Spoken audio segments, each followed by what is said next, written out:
大家好啊，我是戴红。入侵物种这个名词大家肯定不陌生哈，各种巴西龟、鳄雀鳝、野兔、野山羊等等，它们的恶名可谓是如雷贯耳呀。一说到被物种入侵最严重的区域，同志们普遍会想到澳洲，但其实美洲在这方面也不遑多让。最近委内瑞拉不就被同属于智人的物种给入侵了吗？整个美洲啊，无论是南美洲还是北美洲，都堪称是入侵物种的天堂。咱们今天来细细探究一下哈。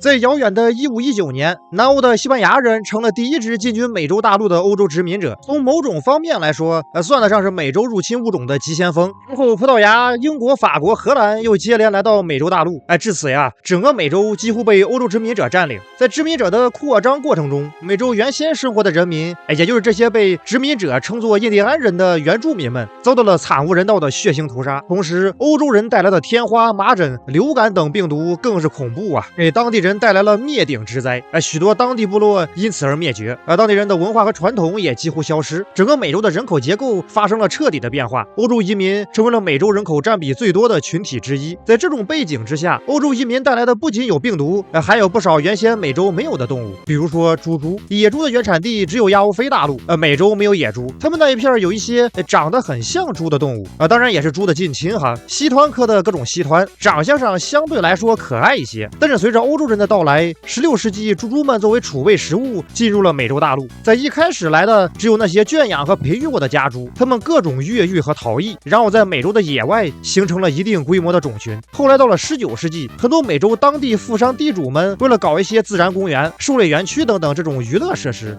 大规模的把纯种的没有培育过的野猪们引入了美洲大陆。然而狩猎的速度赶不上野猪生育的速度，在一个个暴风雨的深夜，野猪们冲破了园区的围栏，上演了一幕幕肖申克的救赎。然后在野外，这些后来的野猪和早一些在美洲重新野化的家猪相遇了，他们进行了疯狂的融合。现在呀，美洲的野猪数量可能有600万头以上。在老美的东南部，一个大家很熟悉的地方，佛罗里达州，那里堪称是猪神黄昏呐，入侵物种如过江之鲫，是层出不穷。其中缅甸蟒算得上是重量级选手。从上世纪70年代开始，原产于东南亚的缅甸蟒作为一种火热的爬虫，被大量引入北美。然而，可能是缅甸蟒成年之后的体型过大，很多饲养者后悔了，于是将其抛弃，导致有很多缅甸蟒流落野外。当然，这只是缅甸蟒泛滥佛罗里达的原因之一哈。在1992年，安德鲁飓风整了个大活，他摧毁了一家蟒蛇养殖场，大量的各种蟒蛇扩散到了附近的水域。到了2024年，以缅甸蟒、印度蟒为主的各种蟒蛇以及它们相互之间杂交的蟒蛇，已经在佛罗里达沼泽地形成了不小的野生种群。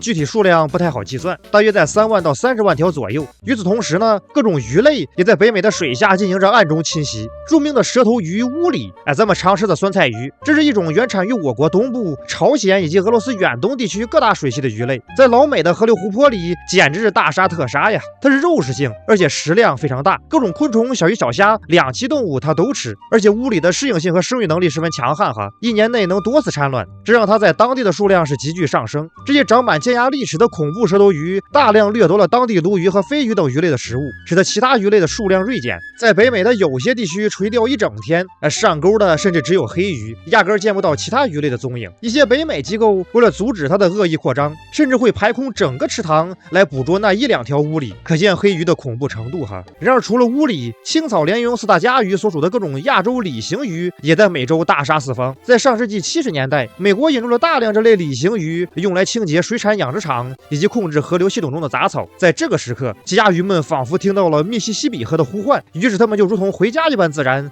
进入了当地河流之中，然后迅速垄断了当地的上中下层水域。它们的不同品种每天能吃下自身体重20%到100%的食物。当地的贻贝、蜗牛、植物、小鱼以及各种浮游生物都被亚洲鲤鱼们大量捕食，同时鲤形鱼们还大量繁殖，占据了大量当地本土物种的资源。这些家鱼仿佛吃了钢铁合剂一般，有些是大的离谱啊，甚至搞得很多公园都会贴出告示，小心鲤鱼的舍身冲撞、破坏船只以及把人撞下水。值得一提的是，无论是北美还是南美，入侵物种3巨头血兔、野猫、野山羊已经进入了大家感到习以为常的地步。虽然它们还在美洲的某些角落不断的破坏着当地的自然环境，然而群众们貌似不由自主地忽视了这几位。可见对于智人来说，事实上的破坏严不严重不重要，还得是长相最直观。蛇头鱼和鳄雀鳝对此肯定深有感触啊。除了这些来自其他大陆的物种对美洲有一定的侵袭，它们北中南美洲内部还会互相祸交。原产于南美洲的海狸鼠是一种大型半水生啮齿动物，成年的海狸鼠体长可达50到60厘米，体重可超过10公斤。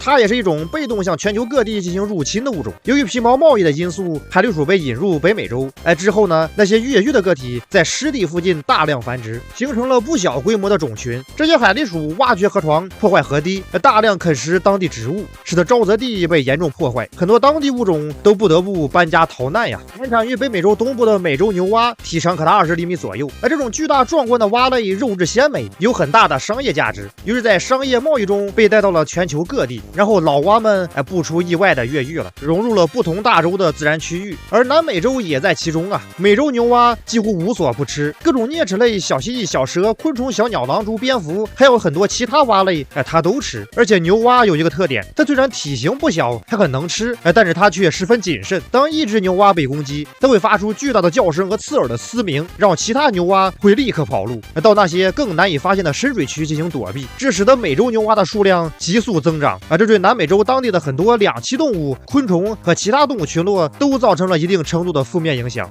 南美洲明明是一个战斗爽的大洲，大家伙长了半辈子就为了拼个你死我活，到你这儿咋开始塔下发育了呢？